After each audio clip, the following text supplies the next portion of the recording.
ওং নমঃ শিবায়। ওং নমঃ শিবায়।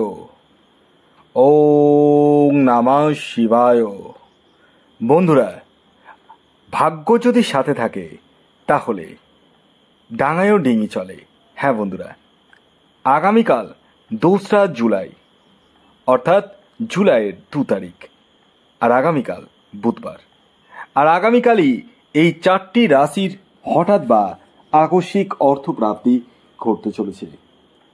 হ্যাঁ বন্ধুরা, আমি এই ভিডিওতে যে 4টি রাশির নাম আপনাদের সামনে প্রেজেন্ট করতে চলেছি, সেই 4 রাশির জাতক বা জাতিকা যদি আপনি হন তাহলে আগামীকাল 2রা জুলাই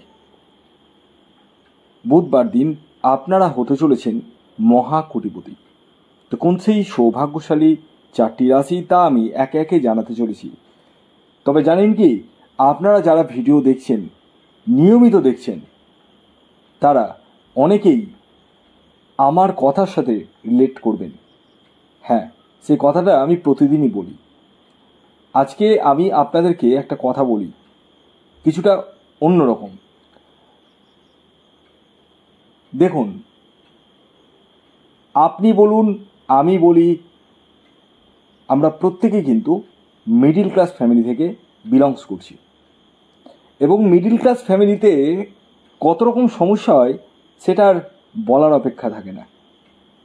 তাই আমরা প্রত্যেকেই চাই একটু সুখে স্বাচ্ছন্দ্যে বাঁচতে, আর এই সুখ এবং স্বাচ্ছন্দ্য পেতে আমরা অর্থের পিছনে দৌড়ই। কারণ বর্তমান যুগে অর্থ আপনার হাতে না থাকলে কোনোদিনই সুখ স্বাচ্ছন্দ্য পাবেনই না, এটা কনফার্ম। কারণ ঈশ্বরের পরে যদি কারো স্থান হয় সেটি হচ্ছে অর্থের। তাই আমরা 9 to 5 জব করার পাশাপাশি বা বিজনেস করার পাশাপাশি বা যে কোনো কাজের সাথে যুক্তের পাশাপাশি আমরা অনেকেই কিন্তু টিকিট কাটি নিজের ভাগ্যকে যাচাই করার জন্য। আর এই যাচাই করে অনেকেরই কিন্তু ভাগ্যের শেখা ছিঁড়ে যায়, কিন্তু বেশিরভাগ জনের অর্থ কিন্তু নষ্ট হয়ে যায়। আমি একটা কথা আপনাদেরকে বলি, আপনারা জানি না আমার কথাতে কতটা রিলেট করবেন। দেখুন, আপনিও দুটো পয়সা ইনকাম করার জন্য কষ্ট করছেন, এবং আপনি প্রতিদিন 10 টাকা বুকে হাত দিয়ে বলতে পারবেন কি 10 টাকা সেভ করতে পারছেন কিনা? ইনকাম করছেন কিন্তু 10 টাকা সেভ হচ্ছে না, বেরিয়ে যাচ্ছে।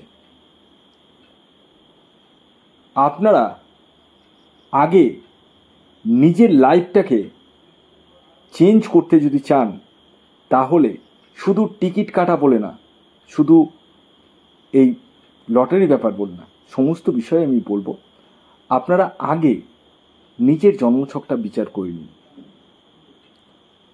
কারণ অ্যাস্ট্রোলজির পাওয়ার আপনারা অনেকে জানেন, আবার অনেকে ভাবেন যে এই শাস্ত্রটা ফালতু। এই শাস্ত্র আজকের শাস্ত্র না, আমি তৈরি করিনি। তো অ্যাস্ট্রোলজির পাওয়ার এতটাই যে মানুষের লাইফকে কিন্তু অনেকটাই চেঞ্জ করে ফেলে দেওয়া যায়। তো আপনারা যখন হাতে সুযোগ আছে, সোশ্যাল মিডিয়াতে এত এত ভিডিও দেখছেন, শুধু আমার চ্যানেল বলে না, অনেক চ্যানেলের ভিডিও দেখেন, তো আপনারা এর মধ্যে একজনকে পছন্দ করতে পারছেন না, যার হাতটা ধরে সবসময় থাকবেন। পছন্দটা কিন্তু আপনাদের কি করতে হবে, প্রত্যেকেই বলবে আই এম দ্য বেস্ট, কিন্তু একটা কথা বলি, আমার কাছে যারা যারা দেখায় তাদেরকে কিন্তু বলতে হয় না যে সমস্যা কি রয়েছে। আদার্স অ্যাস্ট্রোলজারকে বলতে হয় যে স্যার আমার এই সমস্যা, স্যার আমার ওই সমস্যা, বাট আমাকে কিন্তু বলতে হয় না। আমি যখনই চার্ট দেখিনি বা হাত পাঠাই, যখন হাতে রেখা দেখিনি, তখন কিন্তু আমি বলে দিতে পারি যে তার জীবনে কি কি সমস্যা আছে। এটাই হচ্ছে অন্যদের সাথে আমার পার্থক্য। আমি প্রত্যেককে বলি আপনি চুপচাপ থাকুন, আমাকে বলতে দিন, আমি বলবো আপনার কি সমস্যা। আমি যদি আপনাকে না সমস্যার কথা বলতে পারি, তাহলে আমি কিসের অ্যাস্ট্রোলজার মশাই? তো আমি এই কাজগুলো আজ থেকে না, দীর্ঘদিন ধরে করছি। সেই অভিজ্ঞতায় দাঁড়িয়ে আমি এই কথাগুলো বলতে পারি। এবং অনেকেই রয়েছে যারা রাহু রক্ষা কবচের জন্য মানে একদম কি বলবো, ওটা আমার চাই, ওটাই আমাকে দিন, এই রকম করছে। এরকম করলে হবে না। কিন্তু অনেকে বলছে আপনাকে আমি দেখালাম কেন, রাহু রক্ষা কবচটা নেবো বলে, কিন্তু আমি তো সবাইকে দিই না। আমি বারবার বলছি, বারবার একটা কথা আমি বলি, সবাইকে আমি দিই না রেমেডি। আমি দেখি যার কাজ হবে তাকেই দেবো। আদার্সদের কাছে যান, সঙ্গে সঙ্গে ধরিয়ে দিবে সঙ্গে একটা ধরিয়ে দিবে, একটা দুটো তিনটা চারটা যটা পারবে বিভিন্ন কবচ ধরিয়ে দিবে। আমি ধরে না। যখন দেখি তার সমস্যা আমি সলভ করতে পারবো, আর যাদের পারবো না দেখি যে সে মানুষটা দেখে বোঝা যায়, কথাবার্তা শুনে চার্ট দেখে বুঝতে পারি। কারণ ফালতু মানুষের পয়সা নষ্ট করে তো লাভ নেই। ওই জন্য আমি বলে দিই, হবে না, আপনি এই ক্রিয়াগুলো করুন। তো আমি একটা কথা আপনাদেরকে বলি, আগে আপনারা নিজস্ব জন্মছকটি একবার হলো বিচার বিশ্লেষণ করে নিন।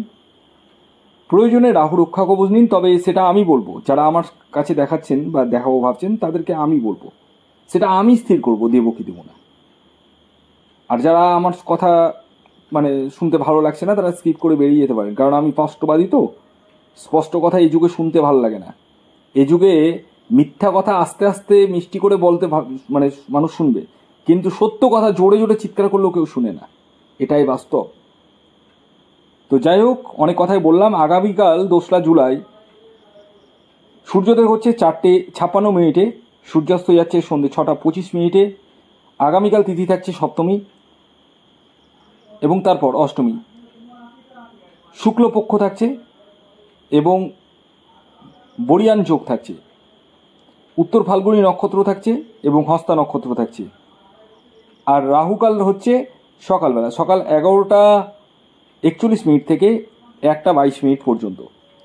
মানে সকাল 11:41 থেকে 1:22 মধ্যে কোনো ধরনের টিকিট কাটা বলুন, কোনো কিছু কেনাকাটা বলুন, কোনো কিছুই কিন্তু করা যাবে না। কোন সময় করবেন সেটি ভিডিওতে বলবো। তো আসুন এবার একে একে 4টি রাশির নাম বলে দিই এবং তাদের টার্গেট নাম্বার এবং শুভ সময়টিও বলে দিই। যার মধ্যে প্রথম যে রাশির নাম বলবো সেটি মিথুন রাশি। আগামীকালে আপনাদের ইন জেনারেল টার্গেট নাম্বার 3 এবং 5। শুভ যে সময়টি বলবো সেটি হচ্ছে সকাল 6:06 থেকে সকাল 10:45 পর্যন্ত এবং বিকেল 4:44 থেকে সন্ধ্যে 6:09 পর্যন্ত। এর পরবর্তী দ্বিতীয় যে রাশির নাম বলবো সেটি হচ্ছে কর্কট রাশি। কর্কট রাশির আগামীকালের ইন জেনারেল টার্গেট নাম্বার 1 এবং 9। শুভ যে সময়টি বলবো সেটি হচ্ছে সকাল 7:30 থেকে সকাল 11:02 পর্যন্ত এবং দুপুর 3:45 থেকে বিকেল 5:47 পর্যন্ত। এর পরবর্তী 3 নম্বর যে রাশির নাম বলবো সেটি কন্যা রাশি। কন্যা রাশির আগামীকালের ইন জেনারেল টার্গেট নাম্বার 9 এবং 7। শুভ যে সময়টি বলবো সেটি হচ্ছে সকাল 6:30 থেকে সকাল 10:55 পর্যন্ত এবং বিকেল 5:25 থেকে সন্ধে 7:43 পর্যন্ত। এর পরবর্তী সর্বশেষ যে রাশির নাম বলবো সেটি হচ্ছে বৃষ রাশি।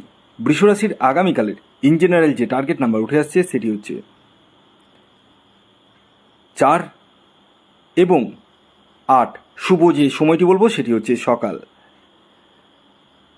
6:19 থেকে সকাল 10:45 পর্যন্ত এবং বিকেল 5:25 থেকে সন্ধ্যে 7:32 পর্যন্ত।